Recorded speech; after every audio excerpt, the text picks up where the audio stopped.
Hello, everybody. I'm Linda Goldman, and I'm thrilled to have you here and to spend a little time together.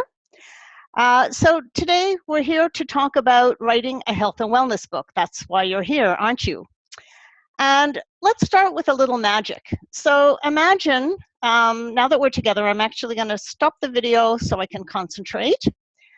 So imagine you're on an airplane and you have a talkative person next to you, and the person asks you, what do you do? And you say, I'm an author. And I just wrote this book. And they say, oh, what's it about? And you show them your book and they say, wow, that's awesome. Can I buy a copy? Now, you may think that this is something far-fetched and doesn't happen, but it's actually happened to me many times with a book that I've written, and it even happened to one of my clients who just finished his book recently. He was on a plane and struck up a conversation, and someone asked about his book when he mentioned it, and actually asked to buy 2 copies of his book, one for himself and one for a family member. So a book is still something special, even in this day and age of Amazon and more people being authors.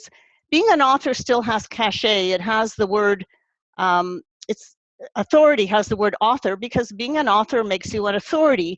People are still excited about a new book. It's cause for celebration. And writing a book is the most powerful way to get your message out and position you as the expert, providing the solution to your readers' problems.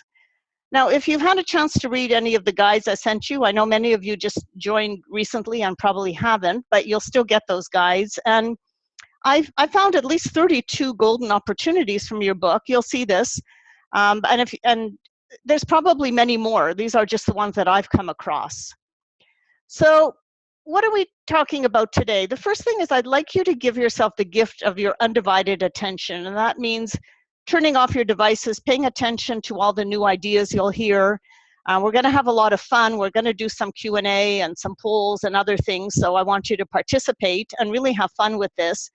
And I hope you notice I've also worked very hard to create some awesome slides with beautiful visuals. So that should give you something to look at, and just maybe hold your email and your phone messages and your Facebook messages for just a little while. So the first thing, and also Tracy is here in the background. If you have any technical questions or problems with audio or whatever, she's here helping me. So the first thing I want to talk about is confusion. And if you're here and you haven't written a book yet, it's probably because you have some degree of confusion. Maybe you're lost, you're uncertain, you're stuck, you're not sure where to go. And the reason I put together this training is to avoid this shoulda, coulda, and woulda. I mean, I should have written my book last year or before. If I had, I could have done this or that. It could have made a difference in my life. And, if only I would have written it. My goal is to make sure this doesn't happen to you, that you won't say this going forward if you've said it in the past. So this is a different kind of training. As you'll see, it's totally open, me to you. And every day we'll dig into a different step of the process. So it's not rehearsed, it's 5 live trainings, and I want your participation, and as you'll see, it's going to be a lot of fun. So today we're talking about the focus and how to focus your book and your message. Tomorrow we'll be talking about the design, and that includes your cover, your title, your subtitle, and everything that goes into the design of your book. The next day we'll be talking about the structure of your book, and that is a very important part of it because that makes the whole thing hold together. Then we'll be talking about the writing process and how to actually write your book or record your book, and those are 2 options. And Friday we'll be talking about the opportunities and how to really grow your practice or your business using your book. And that's a very important part of it, because we have to know how to use our book properly, not just get it out there and then just hope for the best, because it's not that effective.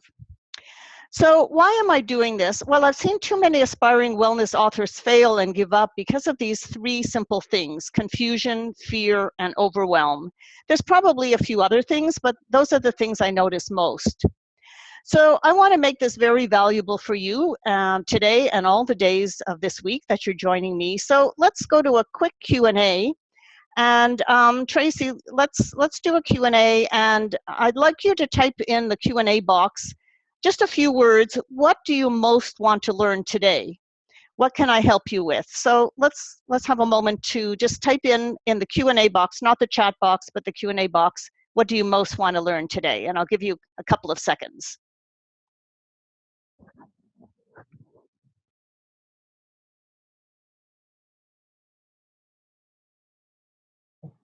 And Linda, we have a question. We have a few here. Would you like me to read them out? Yes, absolutely. Excellent. Lucy asks where to start. Okay. And another one is covering that, yeah. How to get over the fear. Okay. How to best narrow down a topic and decide on the best one. How to develop the hook. Right.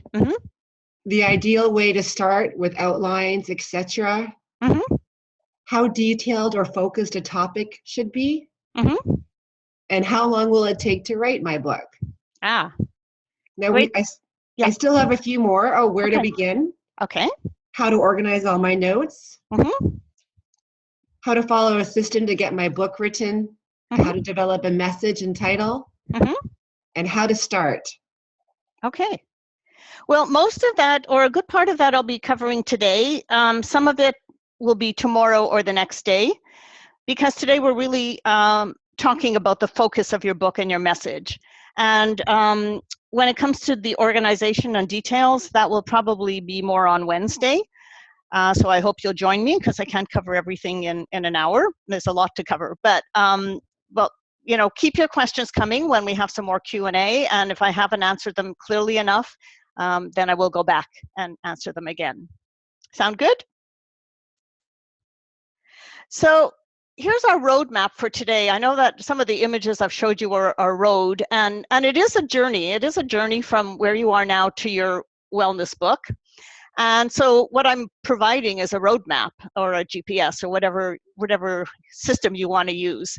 So today we're going to be talking about who should write a wellness book, common myths about writing and publishing that you must know, and this is really important before you start, why a wellness book is different from other kinds of books, and how to focus your book so you write the right book to meet your goals. And some of you just asked that question, so for sure we'll be talking about that. And when you follow a proven step-by-step process, you'll be able to write the right book for your audience, for the right audience. You'll grow your practice and help more people, and you'll create more opportunities to expand your reach and your impact. And that's what I'll be teaching you and talking about this week. And I promise that if you stay with me to the end of the session, I know some of you are busy and can't, but if you're able to, I have a secret tip at the end of each day and some surprises every day. So I really hope that you'll stay with me. So the main thing we want to start is about your why. What's your why for writing a wellness book? Now, I don't know how many of you have read this book, Man's Search for Meaning. It's considered one of the great books of all times, and I actually had it on my reading list for years and years and finally read it, and it is an amazing book. And he quotes Nietzsche, who said, "He who has a why to live for can bear almost any how." And if you know what this book is about, he was in the concentration camp and nearly lost his life. And he's a doctor and helped other people, but he had a why to live, and that's what saved his life, his why, even though he suffered many, many horrible physical and mental abuses. So some of my clients have had some very strong whys. This is Karen D, and she's almost finished her book called It's About Time.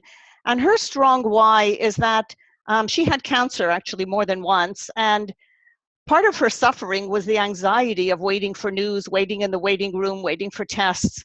And so she said that there's so much, and she also had some other family members had severe health problems, and she spent a lot of time in waiting rooms. And so she's writing this book to alleviate suffering because people experience extreme anxiety just waiting for the doctor, waiting for news, waiting for a lab test results. And it's a very, very strong why for her to write this book. Another client of mine, Dr. Michael, had suffered from a lot of weight problems.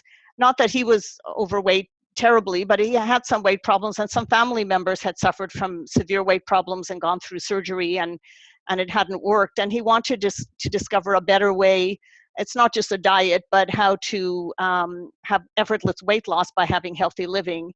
And he has a special focus because he's, as well as being a psychologist, he's also an airline pilot. And so he talks to people in the airlines about not gaining weight, because traveling is about the worst thing for your weight. It just wreaks havoc with your weight. So his book is very specially focused in the airline and travel industry. Some of my other clients had very strong whys. Chrissy had severe food allergies and was extremely overweight. And when she discovered her food allergies, she lost all the weight and became a health coach. And Dr. Scheiderer is an integrative psychiatrist who helps a lot of people with burnout and freeze out.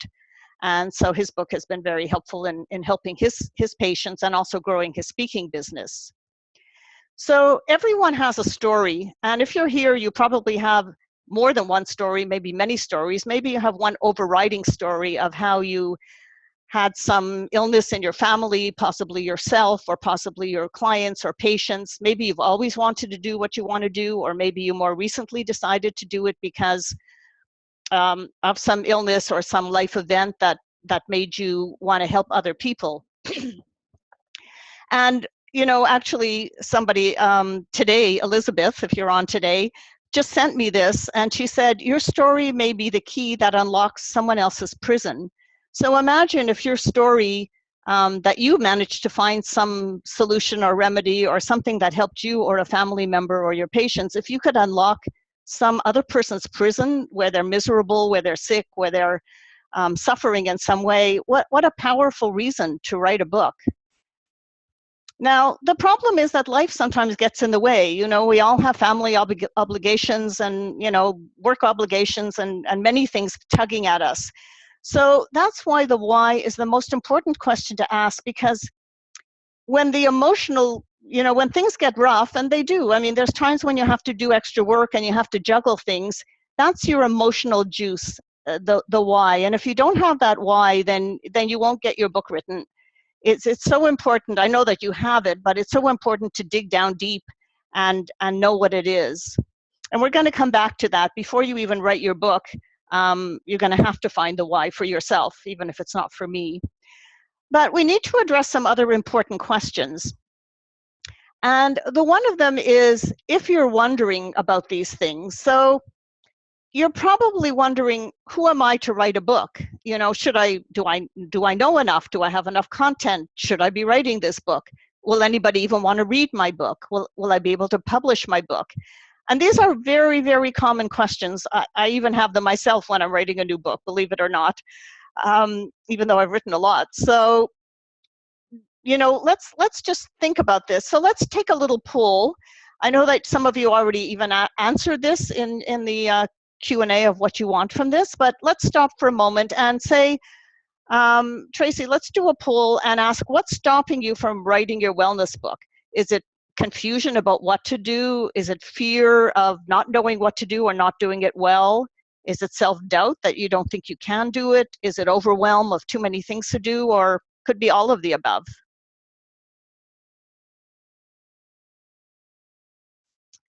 Are we ready to launch the poll, Tracy? Hi, Linda. The poll has launched and the results are now on. Oh, perfect.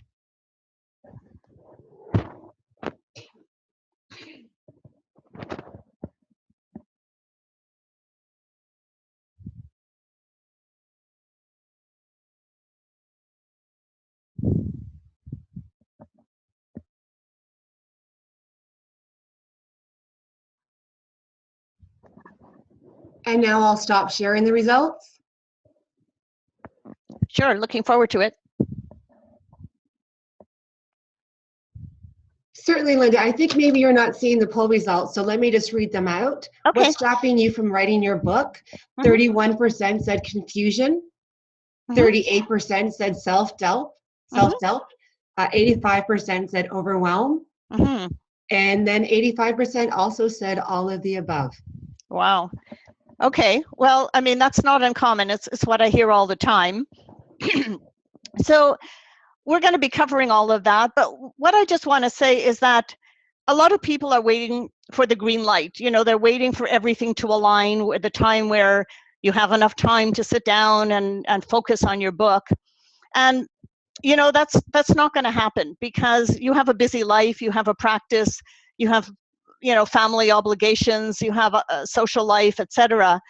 And if you're waiting for the perfect time when all the green lights are on, and it's like, you know, waiting to head out for your vacation in your car, and you're waiting for every light to be green on the highway, or you know, on the road to your destination, and then you'd never get out of your driveway, you'd still be sitting there.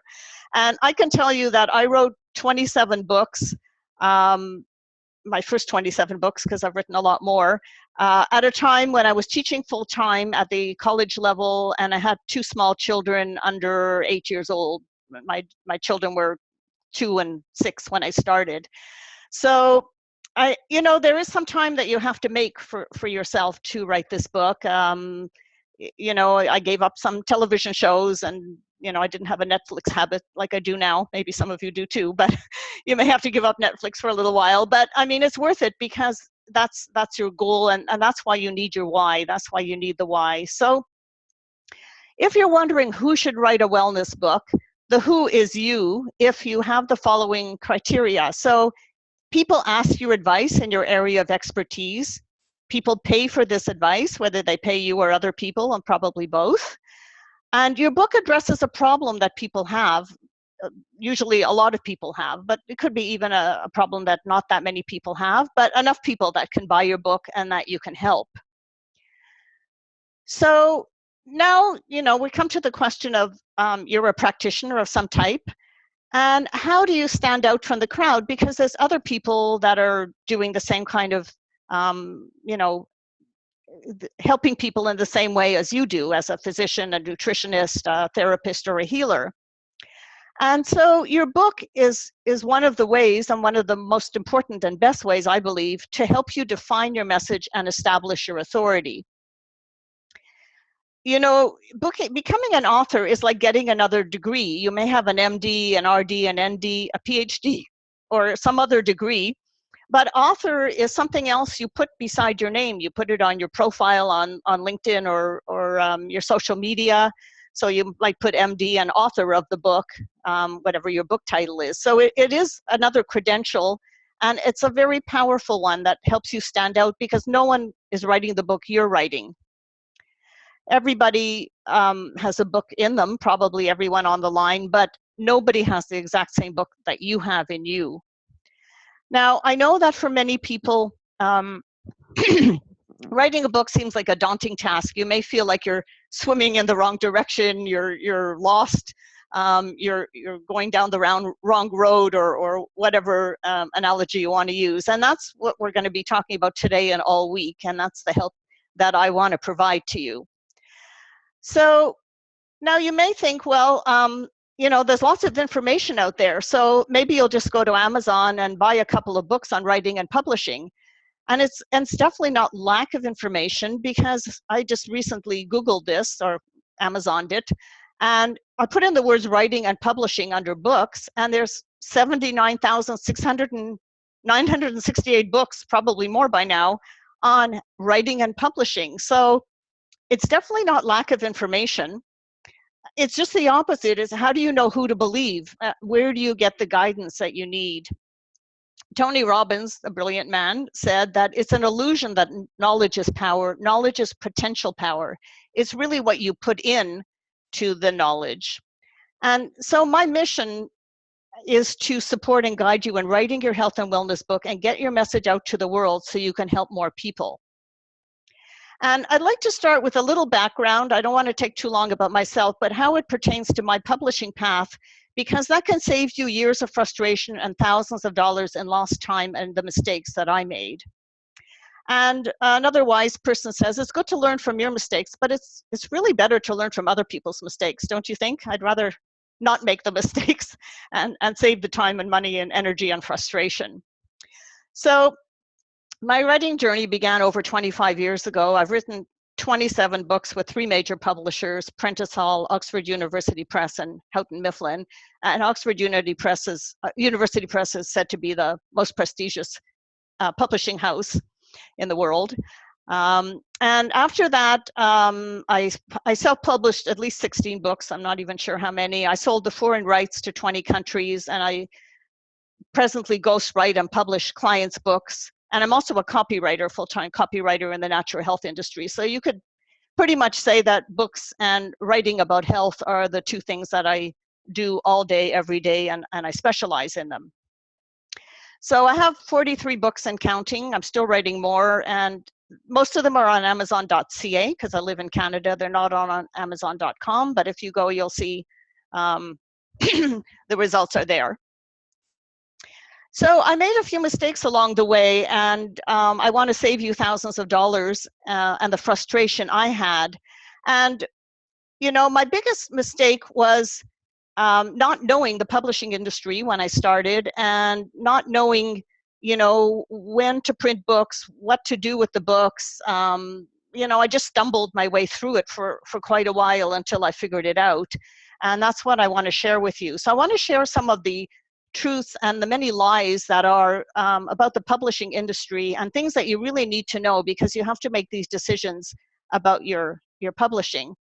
The first question I get is, should I self-publish? And there's some very good reasons to self-publish, but there's some considerations which you need to know about. Now, you may have seen some of these big publishers, and it's pretty prestigious, I must say, to be published by the big guys. It does give your ego a bit of a boost.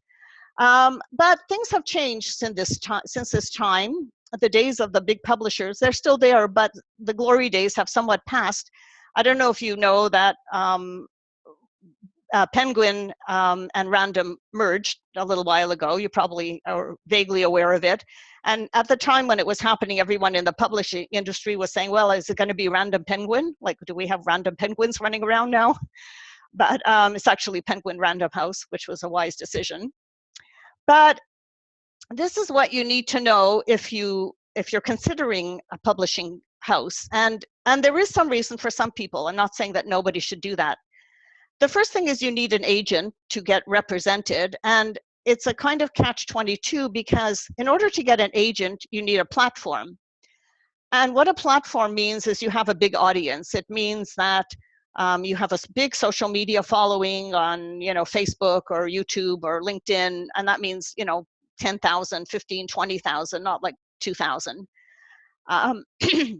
Or you're a speaker and you're on the circuit and you're getting asked to speak at big conferences. Really, what they want to know is that you can move books, because the sad thing is that publishers are not there necessarily for the literary value.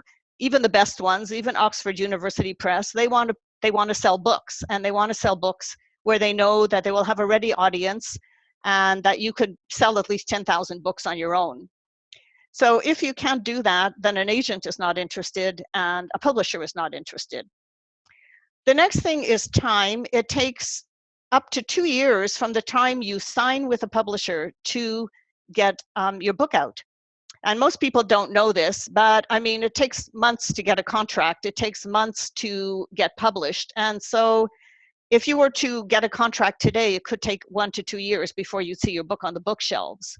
Now, that's a big consideration for most people because we all want our books to get out there pretty fast, and we have the choice. We have the option to do that now. The other thing is control, because when you work with a big publisher, the one thing that's very good is that they give you a lot of guidance and they give you a lot of support and they give you a deadline. And, you know, it's good not to miss that deadline if you want to publish again. But they also take away a lot of control. They might have a cover that you don't like. They may talk about content that they want you to change or not include. So you do lose a bit of control. So those are really important considerations. Now, the next thing is people think about the money. And so wouldn't it be nice to get a big advance? Maybe you can get 50,000 or 100,000. Maybe you could get 10,000. But what you need to know is that only the really biggest authors get a big advance. And the average author or an unknown author might get $5,000 or $10,000 advance, but then it has to come out of your sales. And I don't mean it, you have to pay them back directly, but the first few thousand books all goes to paying your advance. So it might be, years before you ever start making money before the advance is paid out. You have to sell a lot of books, and most books never go through the advance. Like, you never even earn out your advance. Now, once you get the advance, the royalty is roughly 77%. And nobody gets more than that, even Stephen King. They make their money on a huge advance and huge book sales, but the average royalty sometimes goes up to 10%, but it's in that range, which means that the publishing company gets 90 or more % of your money. So let's say you have a book that sells for $30, a hardcover book. That means you get $2.11 per book. And if you have a paperback book, you might get, $1. So imagine how many books. You have to sell truckloads of books until you actually make any money, if you're making, only $2 or $1 a book. Now, the next thing a lot of people wonder about is a bestseller. Do I need a bestseller? How do I get a New York Times bestseller? Like, wouldn't it be great if I had a bestseller, and that would be fabulous? And let me just talk a little bit about that, because I had a #1 bestseller on Amazon in one of my books. This was How to Make Money Writing About Health and Fitness, because I'm a copywriter as well in the natural health industry. And so I had a #1 bestseller in adult and continuing education. And so I'm curious, let's take a quick guess. Guess how many books my bestseller sold. So Tracy, if you can get ready, people can just type in any number that you think I might have sold with that book. And we'll take about 10 seconds for that. Certainly, Linda. If anybody wants to guess, just type in your answers in the question box. We have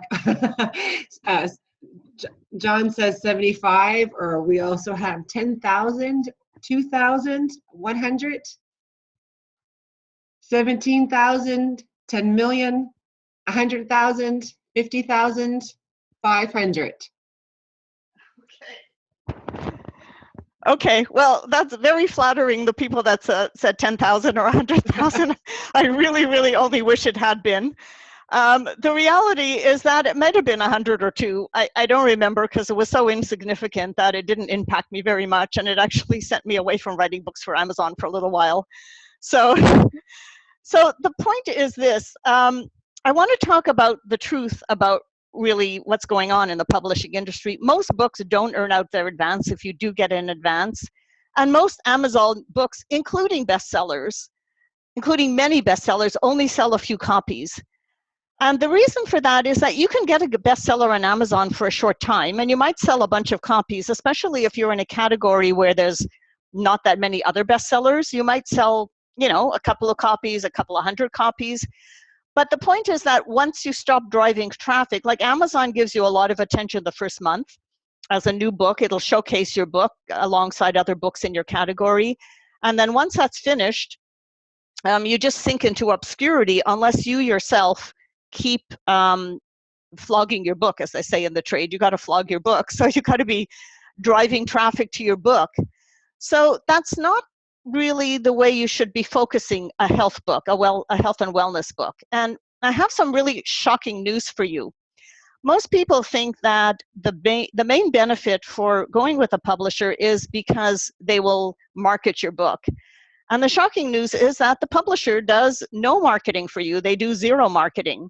The only people they market for are, the Stephen Kings of the world, the bestsellers, the people who already do their own marketing and show that they're going to sell a lot of books. Then all of a sudden the big engines kick in and they start marketing for you. But if you don't do any marketing yourself, you may have to hire your own publicity agent or your own marketing company if you can't do it yourself, because they don't market for you. So the secret is that publishers, yes, most people don't know that publishers don't market for you. And the other secret is that going after a New York Times bestseller, I believe, is the wrong direction for a health and wellness book. Not that some people can't achieve it, but what you really don't know behind the scenes is that anyone who does in a nonfiction book has hired a big marketing agency to help them get the word out and sell tons of copies. You really can't do this alone. There's the odd book that just breaks out somehow, like Harry Potter. I mean, but it's the 1%. And if you happen to be the, point something percent, then good for you. I wish you the best, but don't count on it. It's just not likely to happen for most people. It hasn't happened for me, but it doesn't mean I haven't done really well with my books. So the golden opportunities come from building a practice or a business around your book. And that's what I'm going to be talking about all week, and especially on Friday. But I can promise you that if you focus on the right things for your practice, writing and profiting from your book is absolutely possible, and very, very well. You can profit very well from your book and help very many people. Dr. Russell Faust, who's a friend of mine and I hope is on the line, has written, I think, one book, maybe more. And he said, as soon as I finished my first book, I was widely recognized as the expert in that field. I received invitations from around the world to be a visiting professor, lecturer, and help set up programs in hospitals. And this is some of the power that come from your book as well. Your book is really the cornerstone of your marketing your business or your practice. And if you're already marketing your business or practice and you're working with clients or patients, it's a missing piece if you don't have it. So here's the kind of scenario. So you start working with patients and clients, and then probably at some point you want to branch out a bit. Maybe you want to branch out into speaking at groups or conferences, coaching. Perhaps you have some products that you sell, such as supplements or health products. Maybe you're teaching a course or training people. And your book is the catalyst that brings you to a wider audience. It's the missing piece, because if at this point, when you're in the second stage of teaching or coaching or selling products, if you don't have a book, then your reach is limited. The book gets your word out to thousands more people than you could ever do just with other things that you do in your business. But before you write a word, there's something really important that you have to figure out, and that's your book's focus and audience and purpose in your business. Again, that's what we'll be talking about for the next few days. So before we even get there, I want to talk about the biggest mistakes to avoid, and these are the ones that almost every new author makes and probably are on your list of questions. The first one is how to target your book. And I just found this cartoon and I thought it was funny because, I mean, there's a man and a woman. Well, that's everybody. Who else should we target? Well, there is nobody else. That's the world, right? All the males and females of the world. And there's the all-in-one, like, I've got to write a book for everyone. And this was the first thing one of my recent clients said to me when we had a phone conversation about her book. Because she said, well, my book is so important, the topic is so important that it's for everybody. Everybody could benefit from this. And yes, I mean, that's perfectly true. Probably everybody could. The point is that not everybody will buy your book and not everybody will read your book. And so if you try to put in a book that's for everybody, men and women, all ages, children, people with all kinds of health conditions, the chances are putting in an all-in-one book will be something very odd that will not really appeal to anybody. So a pro tip for identifying your avatar or the ideal client that you love to work with, the person that you want to write your book for, is someone that you had great results with.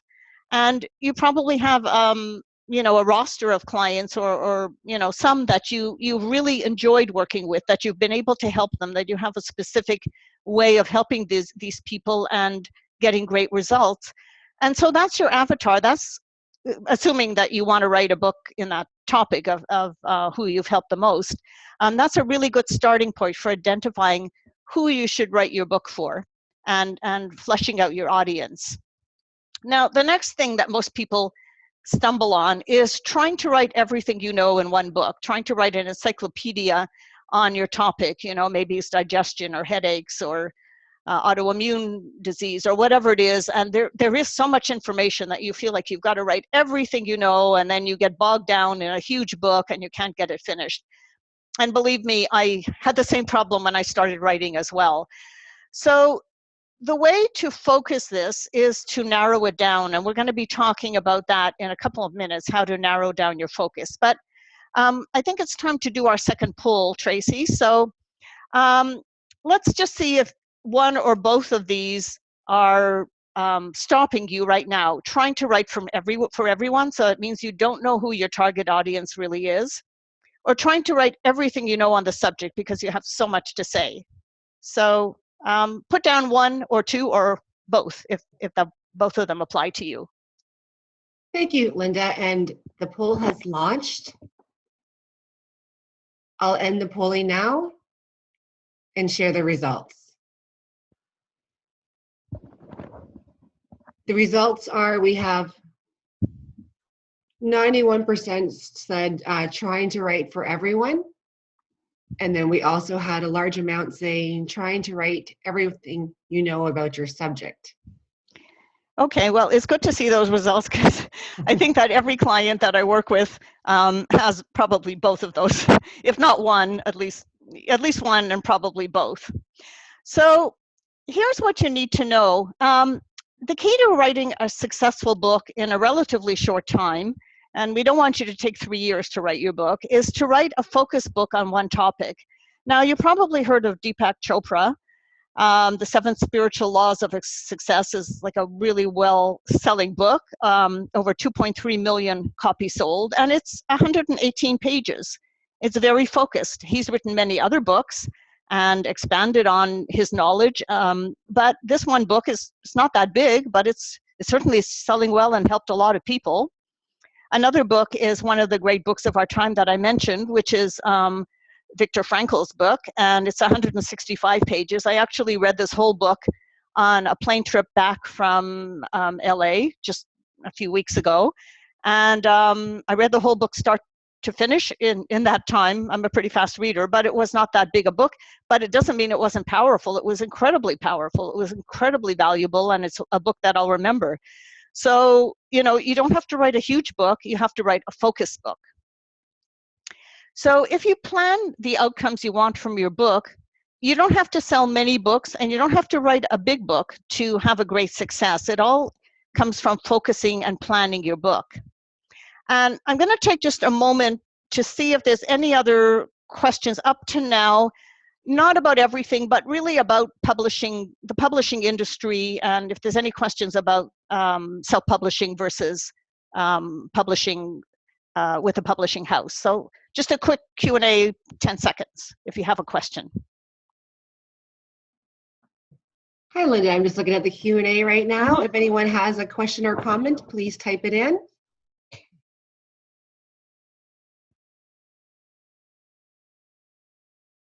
And Linda, not at this time. Okay, so that's great. Actually, sorry. Let me just, I spoke too soon.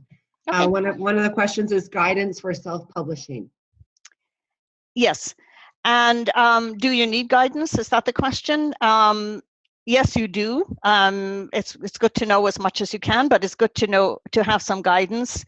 The thing is that if you have a publisher, they guide you in writing the book. But if you're self-publishing, unless you're getting guidance from some program or someone like myself, I mean, you're on your own. You just have to figure it out. And, you know, as we showed you, you can go to Amazon and buy a bunch of books on publishing, but, you know, you're faced with, you know, what was it, 43,000 or something? I don't remember how many books there were. There's too much information. It's not that there's not enough, there's too much. And some of it is really good. And I can tell you that some of it is really bad. I've read a lot of books. I'm very curious. And whenever a new book comes out on publishing or self-publishing, I'm always curious to see what the authors say. Some of them have literally written 1 or 2 books themselves and put it on Amazon and maybe sold a few copies and are now trying to teach other people how to write a successful book. When I look them up, I can't even find their books anywhere. So I think you really need to be careful on who you get your guidance from. I hope that answered your question, but if not, please repeat it at the end when we have time for more Q&A.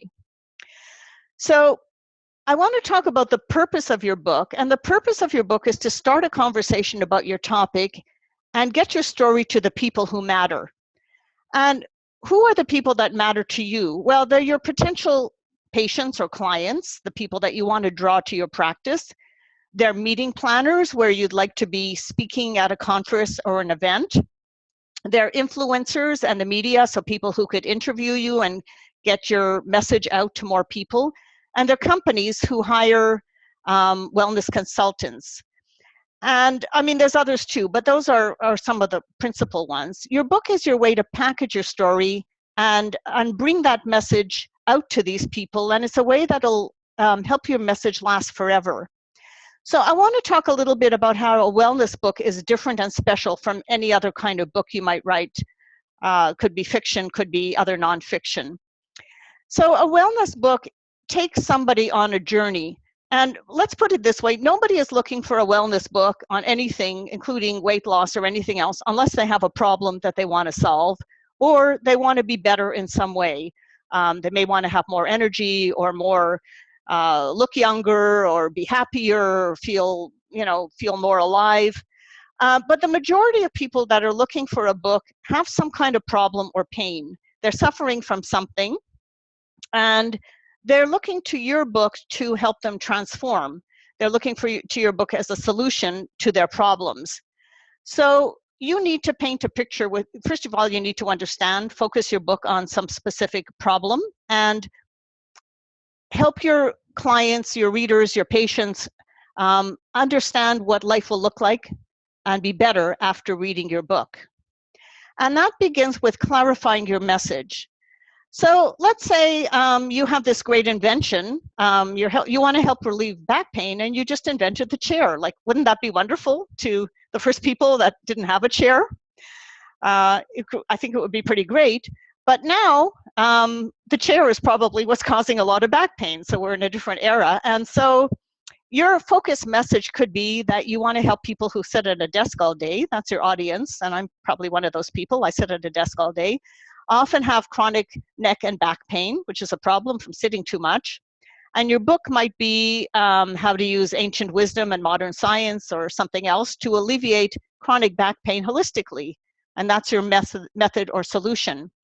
And this is what we'll be developing over the next few days when we meet. So you don't have to know this now, but it's just to get you thinking about it.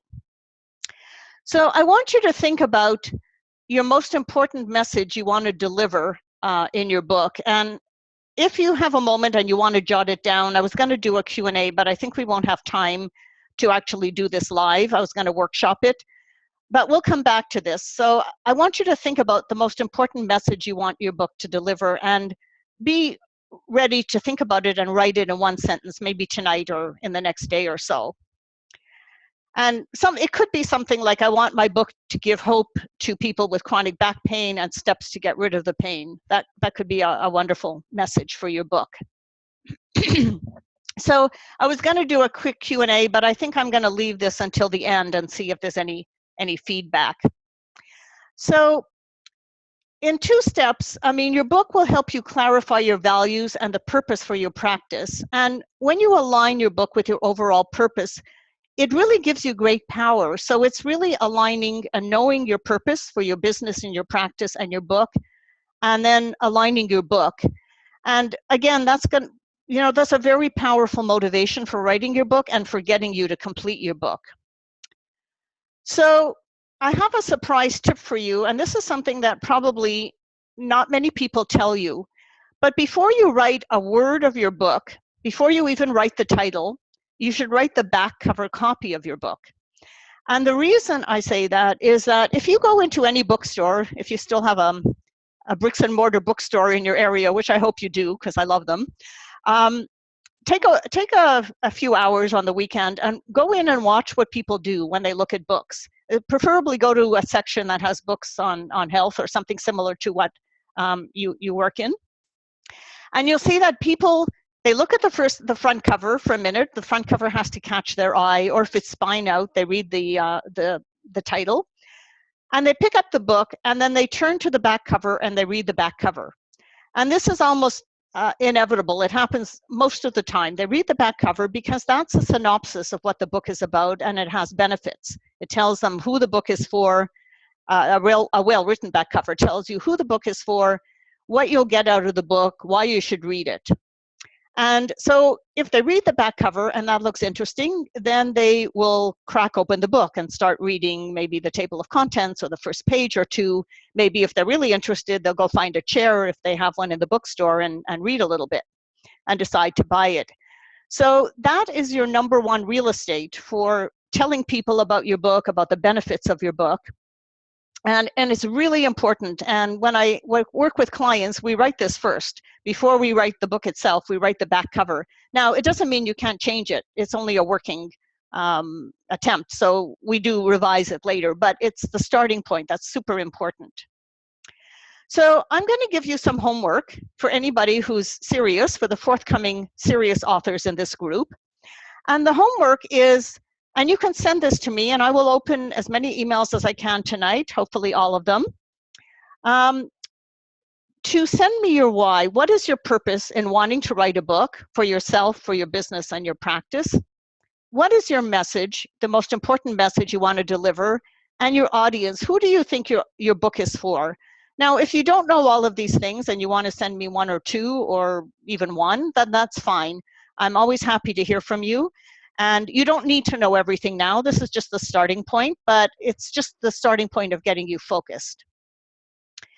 So you can email it to me right after this webinar, and I may pick one or two to discuss on tomorrow's call. If you don't want me to discuss it in public, just say don't discuss, and I won't. And I will try to even answer as many people as I can. And here's my email address, linda@wellnessinc, and that's Inc with a K for publishinginc.com, and the subject is my why. And if you send it to me by 6 p.m. Eastern, so that's about 2 hours after this webinar will finish, I will definitely read it and answer you if I can. So let's talk about tomorrow. Tomorrow we're going to talk about the design. We're going to talk about the titles and the cover and other fun stuff. And I love this because design is, my background actually is in graphic design, although I didn't ever work in it and I became a writer, so go no, but I still love design. So what we covered today is who should write a wellness book. We talked about some of the common myths about writing and publishing that you must know, why a wellness book is different, and how to focus your book. And I know that is just the starting point, but it's a very important thing to have as a concept. And I want to show you how this works in a whole concept of creating a successful wellness book.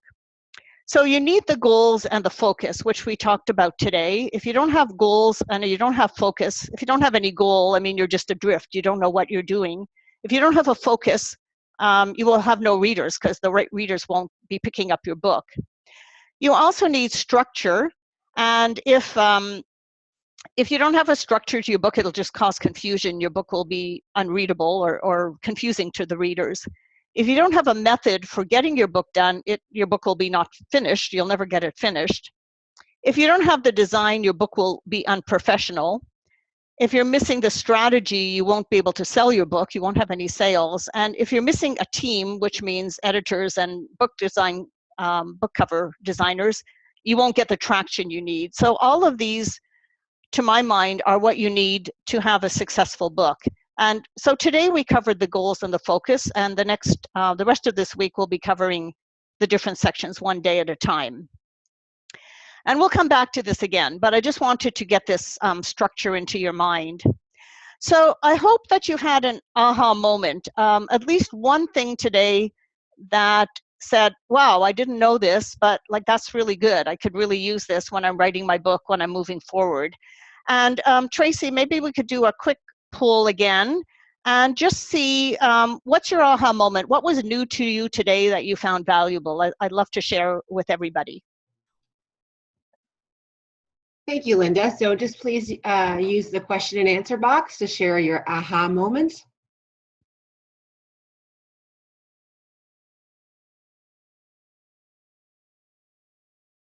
Writing the back of the book first was an aha moment. An aha was about the big publishers, that I need structure, and again, start with the back cover. How poorly bestsellers actually sell. self-publishing is a legitimate option. Another one for the back cover first.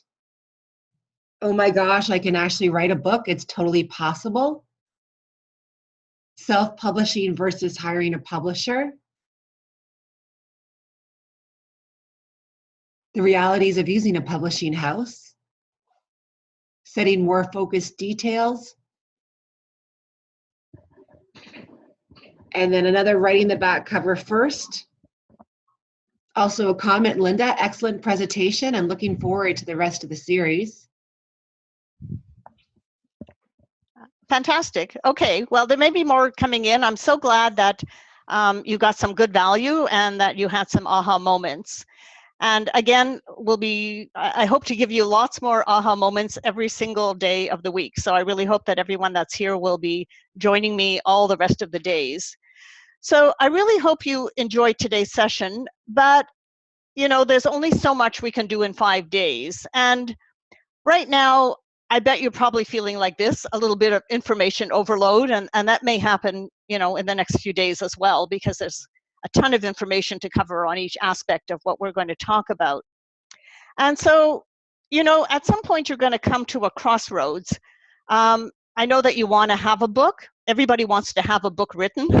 Everyone wants to have written a book, is what I want to say. But, you know, you have a choice. You can hire a ghostwriter to help you. And I'm sure that a lot of you probably don't know what it costs to hire a professional ghostwriter. Someone to write a full book for you starts at about $25,000 and could go up to $75,000, even $100,000 to write a full book for you. And I think many people probably don't know that. But the alternative is to learn to write your own book, which is what I'm teaching you. And once you know the methods and the system, you can actually write as many books as you want. It's really, the first one is the hardest, as I always say, and that's the truth. Once you've written one book, you can write other books. So, and the thing is that no one can write your book the way you can. You can hire someone to write for you, and you know, maybe they'll get it the way you want it, and maybe they won't, and maybe you'll have spent a lot of money.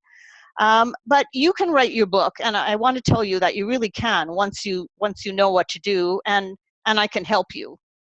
So I'd like to offer you an opportunity for those of you interested. And starting on Wednesday, March 1st, I'm going to be offering a Write a Wellness Book Sprint. And that means we're going to sprint towards writing your book. So I'm going to be working closely and intensively with a small group of wellness professionals to help you write your book. And it can be in as few as 90 days. Some people may take a little longer, and that's fine. But if you want to do it in 90 days, I'm going to show you how to write a really good focused book and a really good quality book, not a crappy book with, you know, lots of blank spaces in it. A book with really good content. So here's what we'll cover. First, we're going to define your goals. We're going to define your audience and define your message. We're going to structure and create your book, and I'm going to show you step by step how to write or record your book. And recording is an option I'll talk about in the next day or two. I'm going to show you step by step how to edit and polish your book. We're going to talk about the design of the formatting inside the book and the cover, and how to publish your book. And if you want to talk about getting a publisher, I'll be there to support you, but I'll be mainly focusing on how to self-publish, because I think that that's a really good option for most people. You'll have a multi-format access. So we're going to have live webinars on Zoom, just as we're having now. This is actually a screenshot of one of my classes. Some people call in by phone. Some people are on, you know, you can see them with their camera. You'll also get an audio version that you could listen to, and the transcripts, and you'll get all the slides, so you can watch afterwards. So we're going to have live training, and there's at least a live 8 live by step-by-step training modules where I'm there with you to answer questions, to guide you, just like we're doing today, except it's very focused on you and answering your questions. You'll also get all the templates and worksheets and scripts and everything you need, including resources, which is really valuable, because finding resources can eat up a lot of your time, and you can make a lot of mistakes. The professional resources itself, I mean, a few people in my previous courses have told me, save them hours and thousands of dollars on not making mistakes. And in time and freeing up their time. And I even give you a free ISBN number, which can be up to $750. So, but you also get the accountability. And this is the most important thing, is to have a buddy, an accountability partner that you work with very closely, because working alone is really lonely and really hard. And we have a special place called Finish Agent. It's not Facebook. It's much better, and it's set up to help you be accountable and to have group coaching and interaction with your buddies and fellow authors. And you'll get coaching from me personally. Some programs have coaches, and that's fine. But you're not going to get another coach. You're going to get me. You're going to get access to me personally in the Finish Agent Forum, and to answer your questions. And you'll get the opportunity to be published by my company, Wellness Inc. If you want to. You don't have to. But this can save you the headache of self-publishing. I take over that part of it, and I'll discuss that a little bit more later on what this means. But that's where you get the free ISBN, and you get a lot more guidance to the finish. But I have something really exciting to share with you. And this is absolute proof that you can write your book. I'm going to write my own book, a new book that I have not started yet. I don't even have the title. I have just the concept, and I'm going to be writing along with you. So every week when I ask you, okay, now you're working on your table of contents, now you're working on your structure, I'm going to be doing the same thing, and I'm going to show you what I did. So if I can find the time, then I think that you can too. I hope that you can. And if I say, well, this took me 3 hours on the weekend, well, you know, hopefully you took 3 hours on the weekend, or at some point that's good for you, and you did the same thing. And we'll do it together. So I'll be holding your hand and guiding you and working with you. And the goal is to finish our books together, as many people as we can, by May 31st, so March, April, May, and we publish in June. And what you need when you publish is a publishing team, because when we all go on Amazon together and upload our books, you need lots of feedback, you need lots of reviews, you need people buying your book. You put your book at 99 cents for a little while, so it doesn't cost anybody very much money. But you give each other reviews, and this is really powerful. It can give you some of you bestsellers. That's the way you get a bestseller. So if you're part of this group, you're part of this team, and we're all going to help each other. And if you're interested, you could go to this link, and you can join right away. And I'll tell you in a minute more about that. But you can write down this link, wellnessinc.com/join. And then I'm going to tell you more about that first. So, you know, writing your book can be lonely, and that's why we're going to have the accountability, and I'll be coaching and advising and guiding you to a finished book. And I can promise you that writing a book doesn't just transform other people that read it, it transforms you. It transforms your life and your business and your practice in many wonderful ways. Just calling yourself an author, but just the format, the transformation of writing the book actually transforms you as a person. So the Wellness Book Sprint will help you help more people and transform more people's lives. It will help you get into the media, get attention from the media, local and even national, grow a speaking business or coaching or whatever kind of training business you want, and it will help you leave your legacy. And there's something very wonderful about knowing that your book can go on and help people for generations in the future. You don't even know where your book will end up. Just a very fast story. I got contacted by a company that wanted to buy several thousand copies of a book that I had written for training purposes for their sales representatives. And I asked him, where did you find my book? And he could not tell me. This was even in the early days of Amazon. It wasn't even on Amazon. And nobody knew where they found the book. Well, probably they did find it, actually. Amazon was there, but it wasn't as big as it is now. So you just never know what happens with your book. It's just impossible to know where your book will take you. So you're probably wondering, what is the investment? And the investment is a little bit of your time and your energy, and 4 payments of $497. Now, I want to tell you that this can actually save you money, strange as this may sound, because if you were to find a good professional editor on your own, this is the average price for professional editing is $125 per 1,000 words. So let's say your book is 25,000 words, which is the size of an average book now. not a huge book, an average small book, that would cost you sorry, I'm mixed up, 3,000, is that right? I think I have too many numbers here. But anyway, over $3,000, you can do the math. I think I got this wrong here. But my 4-step editing process alone, which is something that I have learned over many years from working with publishers, and not many people know this editing process, can save you thousands of dollars on editing. You might only need a few $100s or maybe even less to do the final editing of your book, and you won't need to spend $3,000. So if you join it, you just paid for your whole course just by saving the money that you didn't spend making mistakes or hiring a very expensive editor. Now, I'll also help you avoid mistakes in publishing, and I've spent thousands of dollars making mistakes on all kinds of things that I didn't need or that I didn't know that I didn't need. And even on printing costs, I can even get you better printing costs because I have ways to do it. So what you need to do if you're interested is to join now, and that means that you just apply with one payment and we hold your place. And the next thing is that we're going to have a conversation.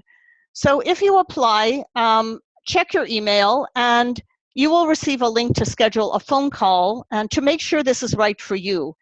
And I will be calling you, and you will not go ahead until we have this phone call, because I want to make sure that I can only work with a limited number of people. I can't take everybody, and I want to make sure that the people I'm working with are the people I should be working with and the people that are ready to do the work and excited and motivated and have a wonderful book that they want to bring out. And if it's not right for you and if you've paid the deposit, absolutely, I will refund it. I will not hold your money in any way, shape, or form. I'll give it back to you right away if after our conversation you say, well, you know, it's just not right for me at this time for whatever reason. It doesn't matter. So I just need that because there will be a lot of people I know that want this. The best way to secure this is just to put in the deposit if you want to. I'm not going to read this out to you. These are some of my many happy clients that have some wonderful things to say. And when you get the replay, you can read it if you like. I just want to say that this is for you if you're ready to write a book that changes lives, including your own. And as I said, writing your book will transform your life as much as it will transform the life of anybody that reads it. So I want to help you make the leap from where you are now to writing and publishing your book. It's a leap, and it's always better to have guidance and know what you're doing than just to jump into the abyss as this poor man is about to do. I don't want that to happen to you, so I want to get you to the other side. And I have a special bonus for the first 10 people who want to join the Wellness Book Sprint. And the bonus is that I will write your back cover copy.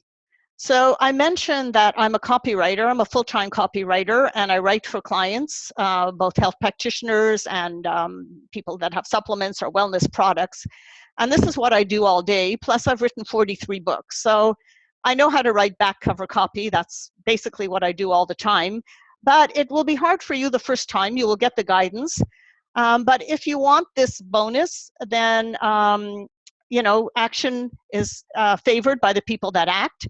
So I will write your back cover copy once we've had our discussion and decide on your book for the first 10 people who join. So now I want to take a little time, and I'm opening it up for questions, any or all questions. I'll be here on the line for as long as you have questions, or the next half hour, whichever comes first. So Tracy, let's open up the line for some questions. Thank you, Linda. Let's give everyone a few minutes or a few moments to type in their questions. I did want to circle back to an earlier question, though, Linda, about someone asked about the differences really between publishing an ebook and a paperback. Ah, yes. Okay, good. Well, if the question is, should you do one or the other, I say you should do both. And there's no reason not to do both. Publishing an ebook, when you have a graphic designer, they will design the files for an ebook and for a print book. There's some really very, very minor changes that need to be made. And so you will have both. So you will, I will show you how to upload your book onto Amazon, and you'll have your ebook. And you can also have a PDF of your ebook if you want to send it to people as a gift. And you will also have a print book. I mean, you don't have to have a print book, but I highly recommend it, because even in this day and age of ebooks and PDFs, having a book you can hold in your hands really gives you credibility. And, you know, if you have some kind of health practice with an office or a clinic or whatever, you can sell the book, you can give it out to your patients. Just to give it out to people as a, you know, some people call it a very expensive business card, but I think it's way more than that, because, you know, think about it this way. Some people have promotional items where you give out a pen or something. Well, you know, people throw out pens, but nobody throws out a book. Like, nobody ever throws away a book that's valuable. So I say have both, and no reason why not to have both. Thank you, Linda. I'm just looking at the rest of the questions here. Just one moment.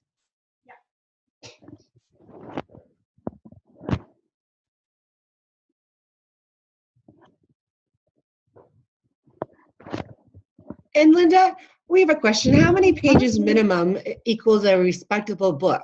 Or how many words per page on average? Yeah, that's a really good question. So 9,000 to 10,000 words will give you a short book of about 80 pages. And now that's, again, it depends on what you want your book for. If you want it as a lead generation tool, like something you give away on your website, that could be very useful, and you may not need more than that. If you want a book that makes you the authority and you want a paper book, I would suggest that you have around 30,000 words, which gives you a book of roughly 150 pages, could be more or less. Probably at least that. And don't forget, you have some front and back matter. So that doesn't count things like the table of contents, you know, chapter openings. You might have resources at the end. All of these things add pages to your book. So I would say to aim for maybe, you know, 25 to 30,000 probably is a good range. And you could have bigger if you want. 25 to 30,000 words.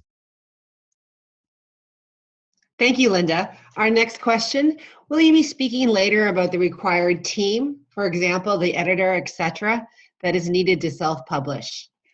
Yes, I will be talking about that. Tomorrow we're talking about design, and I'm going to talk about how to find a designer and how to work with a designer for your book and for the interior of your book as well, which we're going to go into. And when it comes to the editing, that's on Thursday. So I'm going to be talking about how to work with an editor and how to do the editing yourself, so that you need fairly minimal editing. You probably need still a little bit. So I'll be talking about editing on Thursday. Thank you. Linda next asked, Judy next asked, would you approach a workbook the same way? Do you mean creating a workbook? To some extent, yes, because you still need to focus it and you need to think about the content. But you are obviously not doing as much writing. Now, I'm not sure if this is a workbook to go with a course, or some other way of delivering content, or are you talking about a workbook to go with a book that you've already written or a book that you're planning to write? So maybe, Judy, if you could clarify that question, I can answer it a little bit better.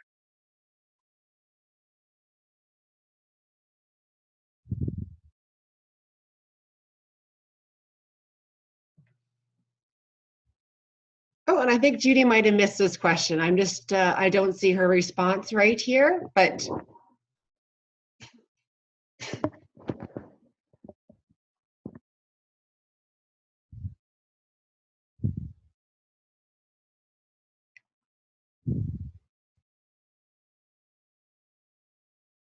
That's just the workbook, the standalone workbook, Linda? Okay, well, a workbook usually goes with something. So, I mean, you can have a standalone workbook, but it's a workbook for something. So it's usually to guide you through a book or a course or something else. If it's something different, I'm not really clear what kind of workbook you'd want to write. So I need more clarification at some point. Or maybe you mean a book that is also has some spaces for a workbook, like a book but workbook, where you have some pages where people can fill in activities or do something. And I mean, in that case, yeah, you would basically go through this process. And you'd need to be actually thinking about how to make it useful as a workbook, like what kind of activities or questions are you asking. So it becomes almost a training program in itself when you have a book that is also a workbook. Thank you, Linda. We do have a lot of questions, so let's move on. Just a quick note, people are asking about how can they watch this webinar or the video of this webinar that you're currently running? Sure. So as soon as we finish, I have to get the link and go through some processes to get it ready. That usually takes roughly an hour. And then right after that, I'll be sending it out to everybody who's on this list. So please watch your email roughly an hour, maybe 5:30-ish Eastern time, or an hour and a half from now. And you should get the link. And the link will be up. I will give you a page on my website where it's going to be up for 24 hours until tomorrow's session ends and the new webinar goes up. So each one will be up for 24 hours. You can watch it, and then the next one goes up. Thank you, Linda. Our next question, do you help with editing, etc., on the finished product as part of the book writing sprint program? Well, I help with editing in that I teach you how to do your own editing. I also have some clients that ask me to do the editing for them. Maybe you just don't have time, you're busy, you have a practice, and so that's an extra thing that I can do for you, and I would discuss that privately with you. But yes, absolutely, I do have private clients where I do editing for them and guidance, like at a much higher level than what you get at the course, but you will get an amazing amount of content and guidance in the course. So it all depends what you want. There's always a higher level where I can help you more. Thank you, Linda. Our next question is about cost and profits from self-publishing and the averages. They asked that it'd be interesting to find this information out. I'm not sure if this is going to be coming up in one of your upcoming webinars. Yes, I will talk about this extensively in the last one, but profits from self-publishing, that's kind of a hard thing to understand at the beginning, because you think that it comes from book sales, and it could. I mean, some people do sell a lot of books, but for wellness practitioners, I suggest that you not be thinking of Amazon and selling books as the way you make profit, because think about it this way: most books on Amazon, a print book may be selling for $15. An ebook usually sells for $5 or $2. So you're making $1 or $2 or $3. You really have to sell tons of books, and you have to be someone who wants to make your life out of writing, excuse me, in order to make money out of selling books. But the way that health practitioners make their money, make profit, is the influence and the elevation it gives you. So I'm going to be talking a lot more about this, but for example, you may draw a lot more patients or clients to you, and they might be around the world, maybe not just in your own physical environment. You may get asked to be a speaker in conferences or events, and speaking, if you want to do that, I mean, you can actually charge $5,000 or $10,000 as a professional who has a book on a subject. So you could make back your money of everything you put into self-publishing and much more in just one speaking event. You can create a training course where you can charge, hundreds or thousands of dollars and make the money that way. You can sell supplements or products and get the word out through your book. So there's many, many avenues. Those are the golden opportunities. And if you haven't seen my book, 33 Golden Opportunities, which is free, and it's on my website. If you haven't gotten it, let me know. that gives you a lot more on how to make money from your book. So it's not really selling books. That's just a little added bonus, but that's not where you make your money. It's really building your business. Thank you, Linda. And we still have more questions. Mm-hmm. One question is, do you have any suggestions for specific book writing tools or apps to keep our writing organized? You know, a lot of people love Scrivener. I haven't used it myself. You know, there's all kinds of tools that people like. And to be honest, I basically use Word documents. Maybe I'm not the highest tech person always, but if you have tools that you like, then great, if you've used them. If you haven't, there's no reason you need any extra tools. That really don't need anything. It's really what you prefer. Thank you, Linda. Our next question, do you have a syllabus that describes what you teach in the course? Yes, I do. And the actual sales page is going to be up on Wednesday. So I'll send a link to that, and that's going to go into much more detail.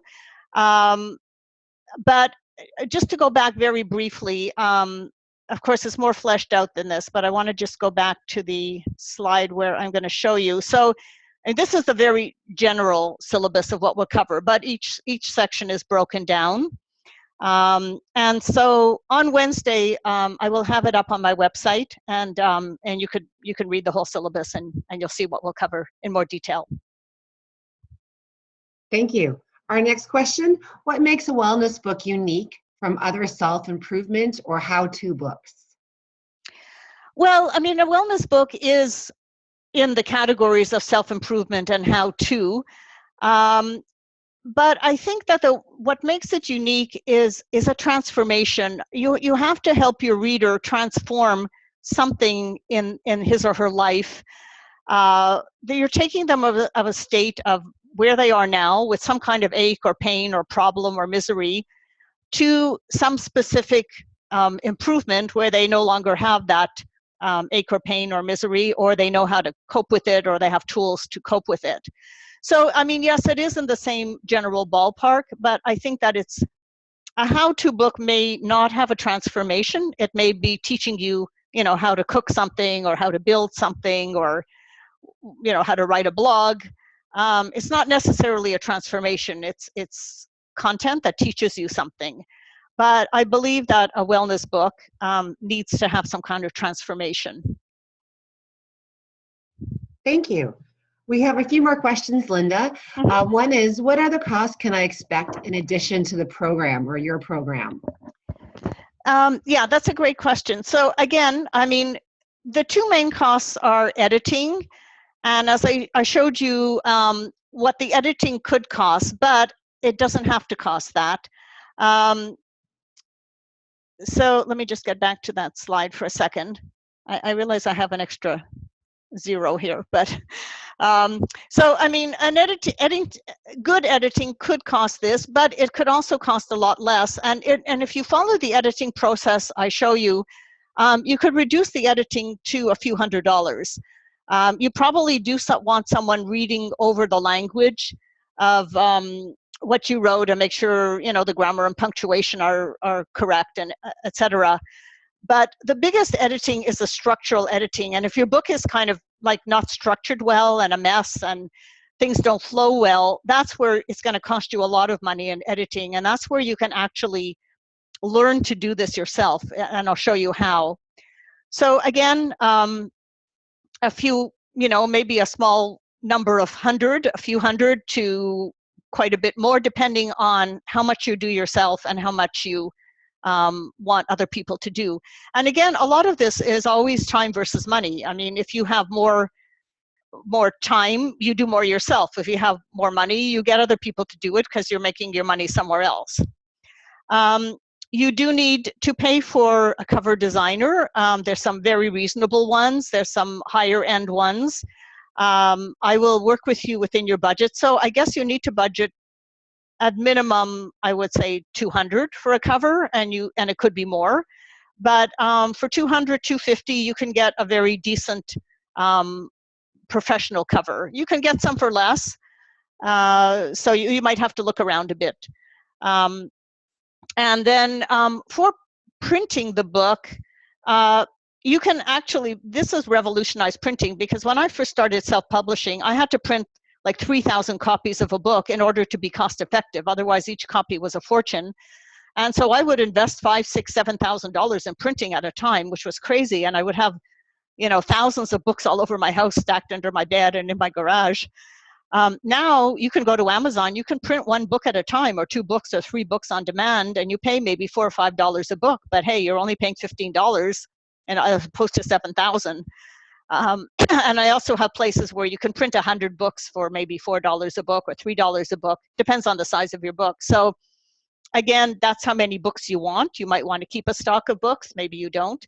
All of this is pretty discretionary. Like, you can do all of this for under $1,000, or it could cost you a bit more if you want the high-end solution. But I would say that if you want to be under 1,000, you could do it for under 1,000. And to say that whether you work with me or not, I mean, you still have those costs. You still need a cover design, you still need editing, and you still need printing. It's just that I will show you ways to avoid unnecessary things, and also to do it well, so that you spend money where you really need to, and you save money where you don't. Thank you, Linda. Our next question is actually on, is your course and the averages you just talked about, is that in Canadian or US dollars?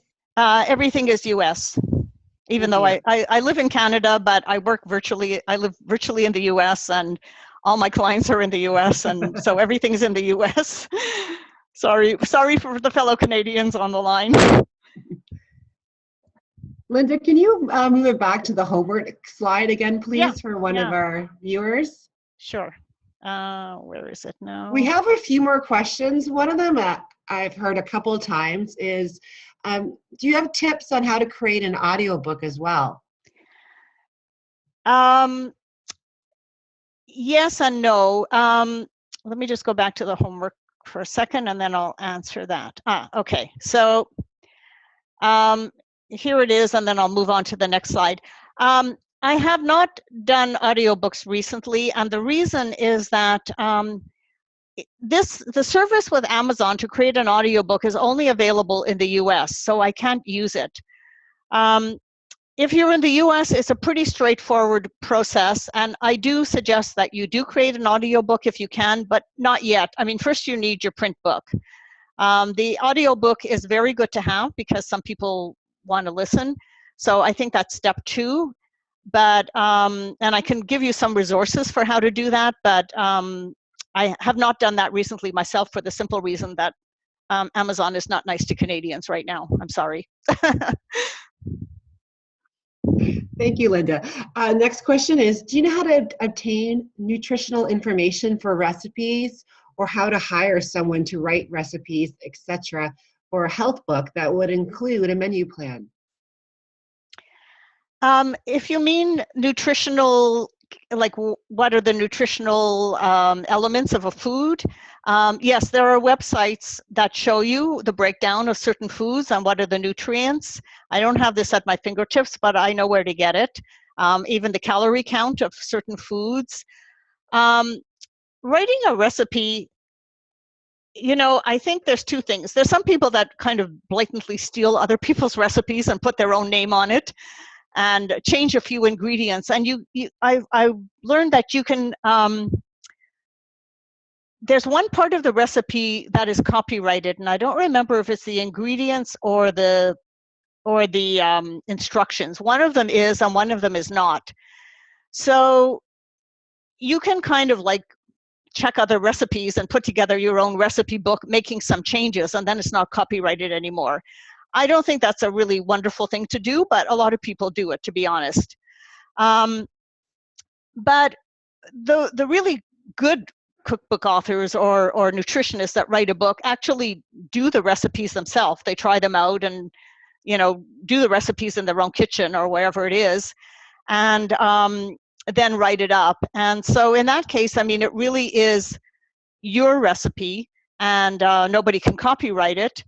So I think that that's the way you need to think about it, is if you are a nutritionist or a cook or a chef or somebody that works in the health industry that wants to write a recipe book, I think you should be doing your own recipes. That's just my thought. Do your recipes in your kitchen, and then writing them up is really not that hard. But I can guide you if you need that. Thank you, Linda. Our next question is it expensive or complex to translate your book into French? Okay, I know where this is coming from. Don't make the mistake I did. I had one book translated, because I live in Montreal, where this person probably does too. I had my book translated into French, and it cost me $10,000, and I was very sorry I did that, because it did not sell very many copies in French. I have better ways to do it, and I will probably be able to talk with you afterwards privately, but yes, it is expensive. I have to tell you that it is expensive to translate a book into another language. It's doable, and if you have a reason to do it, then you should do it, but it can add up a lot. Wow, thank you, Linda. I'm just noticing our time, so if anyone has any last questions, please use the question box right now and get your questions into us. Linda, I do have a question about self-publishing opportunities. Right. And will they print hard copy on demand? Yes, I believe they do. Well, for sure, there's 2 printing companies that I work with that offer very good prices, and they do print hardcover. And I believe in Amazon you can also. So if you want a hardcover for your book, yes, for sure you can do that. And thank you, Linda. Let's just give everyone just a quick moment to type in any more questions you have for us. I believe, though, Linda, you've answered them all today. Well, that's wonderful. And, you know, 2 things. Like, if you have questions that I haven't answered, you can email me tonight, because I'm very interested in your questions, and I will answer them tomorrow or the next day if it's something pertaining to that subject. I will definitely answer them, and I will even try to answer some emails tonight, depending on how much comes in. And for sure, I mean, I will be checking all questions. So you either email me or be on the call tomorrow, and I, again, will be answering questions every day. And if for any reason I don't answer your questions, just email me and I will get back to you for sure.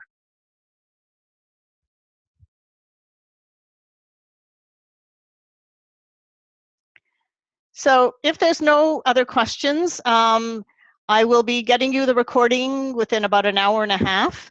It will only be up for 24 hours, so if you want to listen, please make sure you do, because the next one will go up right after that, next day's webinar. And I'd like to thank you so much for spending time with me. I've enjoyed every moment, and I look forward to seeing you tomorrow with more questions and more interaction and more fun. Have a great evening, everybody.